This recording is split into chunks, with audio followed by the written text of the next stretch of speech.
Police নিরপেক্ষভাবে কাজ করুক কোনো শাসক দলই চায় না। শাসকের ছাতার তলায় থেকে নিচু তলার কর্মীরা তোলাবাজি কাটমানি করে খাচ্ছে। কে কোথায় তোলাবাজি করবে বা কতটা বেশি কাটমানি নেবে সেই নিয়ে প্রতিপক্ষকে সরাতে হবে। ঘণ্টাখানেক সঙ্গে সমান অনুষ্ঠানে এসে এই প্রতিক্রিয়া দিলেন প্রাক্তন পুলিশ কর্তা নজরুল ইসলাম। পুলিশ আইন অনুসারে নিরপেক্ষভাবে কাজ করবে। সব শাসক দলের কম বেশি আছে, কিন্তু পুলিশ নিরপেক্ষভাবে কাজ করুক এটা কোনো শাসক দল চায় না। আমাদের কথা শুনে কাজ করুক, আমাদের লোকেরা অন্যায় করলে ছেড়ে দিতে হবে, বিরোধী পক্ষের লোকেরা অন্যায় না করলেও তাদেরকে ঢোকাতে হবে। এইটা হচ্ছে সব শাসক দলের চাওয়া। এই শওকত মোল্লা সম্পর্কে আমি অন্য লোকের কথা বলছি না। আমাদের রাজ্যের মুখ্যমন্ত্রী তো মাননীয় পুলিশ মন্ত্রী প্রকাশ্য প্রশাসনিক সভা থেকে কি বলে না যে ওখানে বাস স্ট্যান্ড কী করে হবে, তুই তো ওখানে বোমা বাঁধিস, মারপিট করিস, বোমা বাঁধিস, হ্যাঁ, জাহাঙ্গীরকে ঢুকতেই দিস না। তাহলে তাকে যদি প্রার্থী করা হয়, তাকে যদি এমএলএ করা হয়, আর তারাই যদি মন্ত্রী হন, তো তাহলে আপনি যা ঘটছে তাছাড়া কি আশা করেন? যারা অপরাধী, তোলাবাজি করতে চায়, কাটমানি খেতে চায়, কমিশন খেতে চায়, অন্যান্য অপরাধ করতে চায়, তারা সবসময় চেষ্টা করে শাসকের ছাতার তলায়, শাসক দলে থাকতে। কিন্তু এখানে তোলাবাজির বা কাটমানি নেওয়ার বা কমিশন নেওয়ার যে সুযোগ, সেটা তো সীমাহীন নয়, সেটা সীমাবদ্ধ। অতএব কে কোথায় তোলাবাজি করবে, কতটা বেশি, সেটা করতে হলে প্রতিপক্ষ যারা আছে তাদেরকে সরাতে হচ্ছে।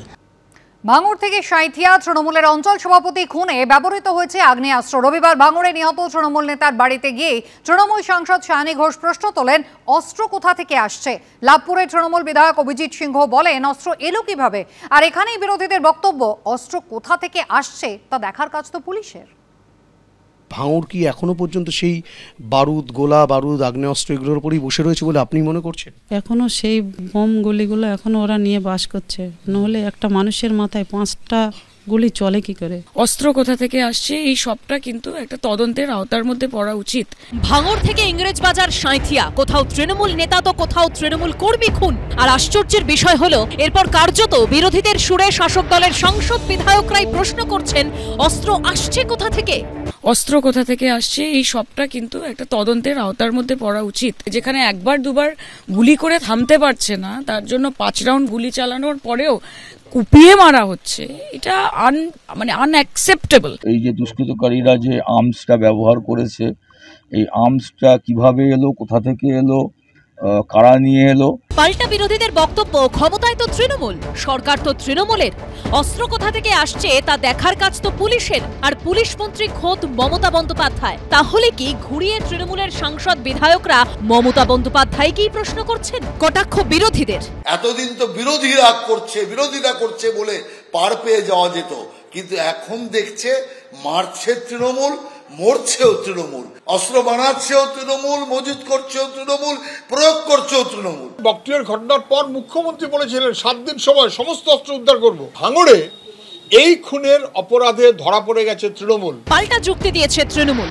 অন্য রাজ্য থেকে অস্ত্রের কারবারিরা কিছু বহিরাগত এ রাজ্যে ঢুকেছে, পাশের রাজ্য থেকে ট্রেনিং নিয়ে আমাদের রাজ্যে এসে সোনার দোকান লুট করে চলে গেল।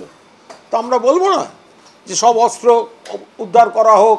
জেলায় জেলায় খুন, বোমা গুলির যথেচ্ছ ব্যবহার, দায় ঝাড়তেই কি এখন তৃণমূলের নেতা নেত্রীরা এইসব কথা বলছেন?